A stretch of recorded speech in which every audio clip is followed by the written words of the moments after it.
eto na siya. Hindi pa ako nagbabanlaw, pero yan yung in-applyan ko kanina. May panibagong parcel na naman ako from Shopee kasi alam nyo guys, na-tempt talaga akong bilhin to dahil 50 pesos ko lang siya nabili kasi nag-free shipping, and aside from that, dahil siya ay purchase from Live, yon, so naka-discount ako ng malaki-laki. So, nabili ko na siya ng 50 pesos. So, ito yung Ivana Skin Bleaching Cloud Cream, at sa pagkakaalam ko, if I'm not mistaken, this is worth 280 pesos or 220 ata. Kung naman sa dalawa, nalimutan ko na kasi kung 280 ba siya or 220. But anyway, yung trusted seller na binibilhan ko ng iba't ibang skincare products sa Shopee ay nag-sale. So, binenta niya to ng 150 pesos, or hindi ko alam kung marami talagang nagbenta ng 150 kasi talagang nag-sale yung product or siya lang. Hindi ko alam. So anyway, ginrab ko na yung opportunity. So ito na nga, ang Bleaching Clouds Cream ng Ivana Skin. So imagine, this is only 50 pesos nung nabili ko nung nabili ko to sa Shopee. So medyo hindi ako nag-research about this nung dumating lang. Nagkamali ako kasi akala ko pareho lang sila nung isang scrub. Yun pala, ito ay cream, yung isa ay scrub. Yung kulay blue scrub, ito naman ay cream. So, Bleaching Cloud Cream. Yung color blue nito is Bleaching Cloud Scrub.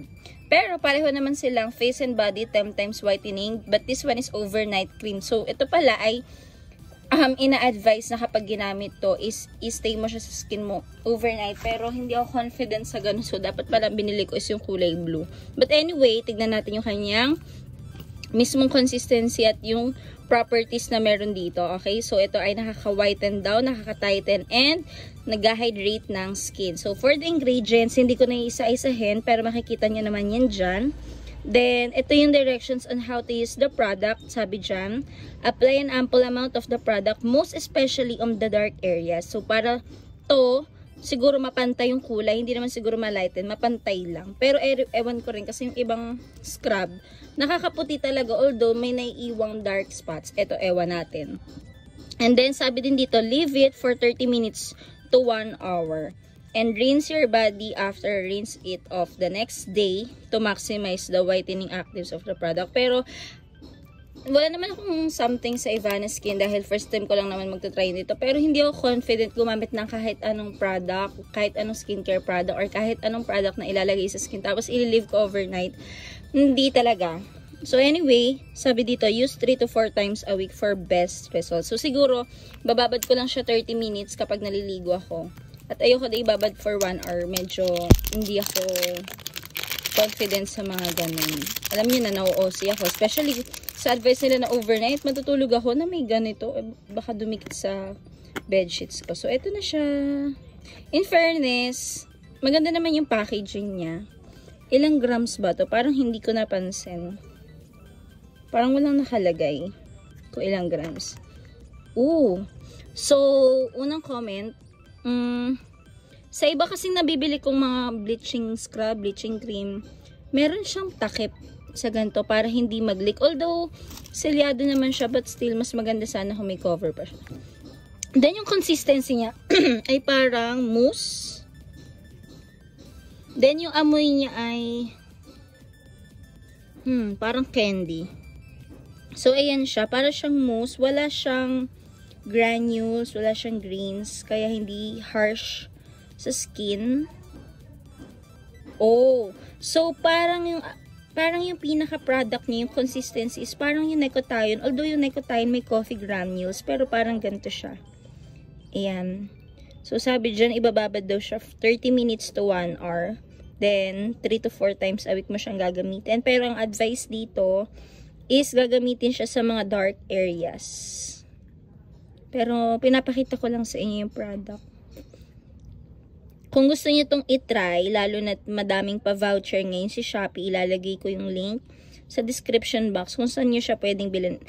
Lalo na at 50 pesos ko lang ito nakuha. Diba? Imagine kung gaano siya kasulit. Meron ka ng skincare product for only 50 pesos.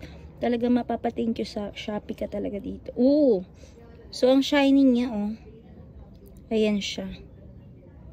Okay.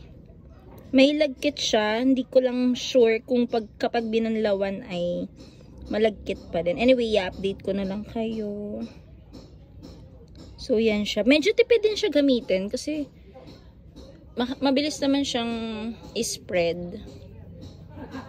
At habang patagal ng patagal, parang mas lalo siya nagiging creamy. Ayan o. Diba? So, yun lang. I hope na makatulong to. Pumuti yung mga dark areas na meron ako kagaya ng sa siko ko. Yung sa paa ko. Kasi lagi ako naka-Indian seat. Tuhod. Yan. And of course, yung ilang peklat na meron ako. So, yun lang guys. I-update ko na lang kayo. For the consistency, okay na okay sa akin. Kasi ayoko din na may granules. Kasi nasasaktan ako minsan. Then, yung amoy niya, hindi ko masyadong type. Hindi siya ganun kabango for me. Pero, sa effects naman, hindi ko pa rin sure. So, i-update ko na lang kayo. Again, ito ay first impression lang. Lalo na at 50 pesos ko lang ito nabili. So, I hope worth it talaga siya para mapapurchase ulit ako next time. So, yun lang guys. So, ito na siya. Hindi pa ako nagbabanlaw. Pero, yan yung in-applyan ko kanina. Parang naging instant glossy siya, no? Unti-unti nang na-absorb ng skin ko yung product. Ganda, in fairness. Diba? Parang moisturized. Pero tignan din natin kapag siya ay nabanlawan na. Babanlawan ko siya after 30 minutes. Ayan, nabanlawan ko na siya after 30 minutes. And ang masasabi ko lang, ang ganda ng product kasi hindi siya kagaya ng ibang sabon, ibang scrub, na ang hirap tanggalin mismo ng product sa balat. Yung as in kumakapit na parang after mo nun, parang ang greasy, parang oily. Ito hindi. As in, ang ganda lang. Pero at the same time, hindi siya drying, hindi siya rough sa skin. So, yun yung nagustuhan. Kasi yung previously na vinlog ko, yung shinare ko sa inyo, yung Nicotine, sobrang hirap tanggalin sa katawan ng promise at sobrang oily. Hindi ko alam kung moisturized pa ba yung tawag dun or oily na lang talaga. But this one, hindi siya ganun. So, yep. Pwedeng-pwede siyang i-recommend sa inyo. Try nyo na din.